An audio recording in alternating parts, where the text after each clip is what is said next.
Praise the Lord. நான் சிறுமையும் எளிமையுமானவன், கர்த்தரோ என்மேல் நினைவாயிருக்கிறார்.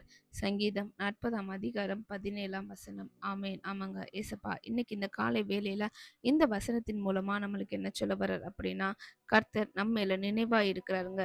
நம்ம நடந்து கொண்டிருக்கிற சூழ்நிலை பார்க்கும்போது, கர்த்தர் என்ன நினைச்சிருக்காரா?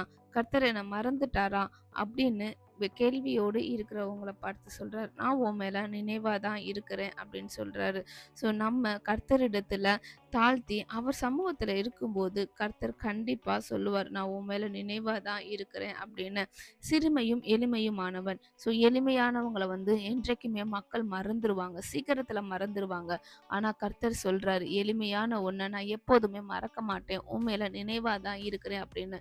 ஸோ இந்த காலை வேளையில நம்ம எதை குறிச்சும் கலங்காம நம்ம கர்த்தருடைய நினைவுல இருக்கிறோம். அந்த சந்தோஷத்திலேயே இந்த நாளை துவங்குவோம். கர்த்தர் இந்த வார்த்தையின் மூலமாக உங்களை ஆசீர்வதிப்பாராக. Amen. God bless you. Jesus loves you.